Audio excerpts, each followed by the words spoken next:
নমস্কার বন্ধুরা, রাধাস কিচেনে আপনাদের সবাইকে স্বাগত। আজকে আমি আপনাদের বানিয়ে দেখাবো মোচার ঘন্ট। তার জন্য যে উপকরণগুলো নিয়ে নিয়েছি দেখে নিন। প্রথমে আলু আর মোচাটাকে একটু সেদ্ধ করে নিয়েছি লঙ্কার গুঁড়ো, চেরা কাঁচা লঙ্কা, নারকেল কোড়ানো, গোটা জিরে, জিরে গুঁড়ো, গরম মশলা, হলদির গুঁড়ো, ঘি, আদা, কাঁচা লঙ্কা বাটা। এবার কড়াইতে নিয়ে নেব 2 চামচ তেল।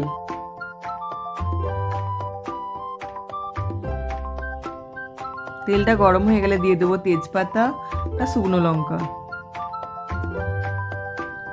দিয়ে দেবো গোটা জিরে। এবার সেদ্ধ করে রাখা আলুগুলি দিয়ে দেব।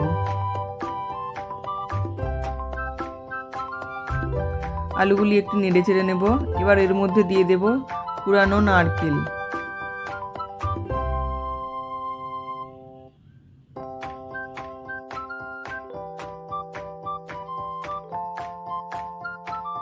নারকেলটি ভালো করে মিক্স করে নেব।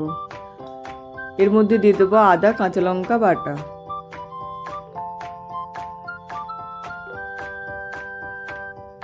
দিয়ে আবারও একটু নেড়ে চেড়ে ভালো করে মশলাটিকে আলুর সঙ্গে মিক্স করে নেব।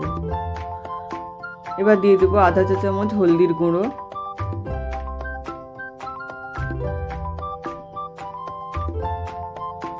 দিয়ে এটাও ভালো করে মিশিয়ে নেব।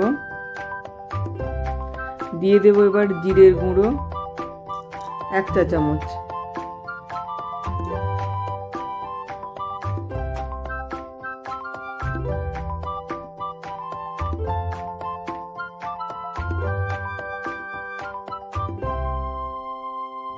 আবার একটু ভালো করে নেড়ে চেড়ে নিলাম। এবার এর মধ্যে দিয়ে দেব 1 চা চামচ কাশ্মীরি রেড চিলি পাউডার। এখানে আমরা কাশ্মীরি রেড চিলি পাউডার ব্যবহার করছি, আলাদা করে আর শুকনো লঙ্কা দিচ্ছি না, কেন কি আমরা কাঁচা লঙ্কা বাটা দিয়েছি। এবার দিয়ে দেব সেদ্ধ করে রাখা মোচা, দিয়ে ভালো করে আলু আর মশলাগুলোর সঙ্গে মোচাটি মিক্স করে নেব।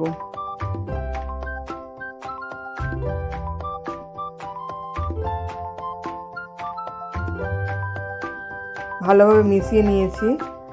এবার এর মধ্যে দিয়ে দেব অল্প একটু স্বাদের জন্য চিনি।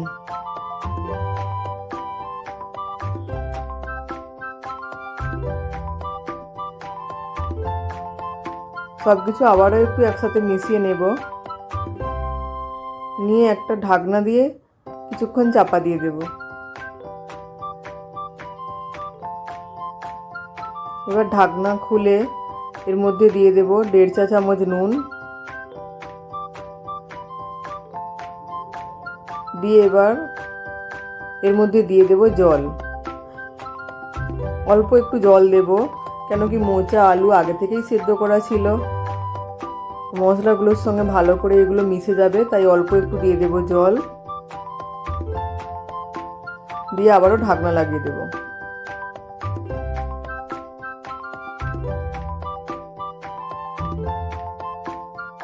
ঢাকনাটি খুলে এর মধ্যে আরও কিছু উপকরণ দিয়ে দেব চেরা কাঁচা লঙ্কা, অল্প একটু কোড়ানো নারকেল, 1 চা চামচ গরম মশলা আর 1 চামচ ঘি।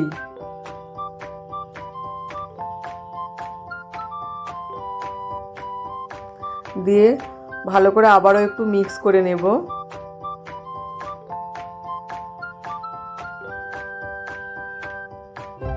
দিয়ে 2 মিনিটের জন্য একটু তরকারিটি চাপা দিয়ে দেব।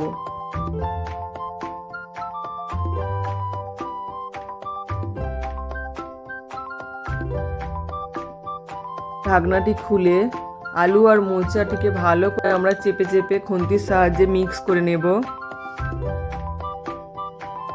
ভালোভাবে মিক্স করে নিয়েছি।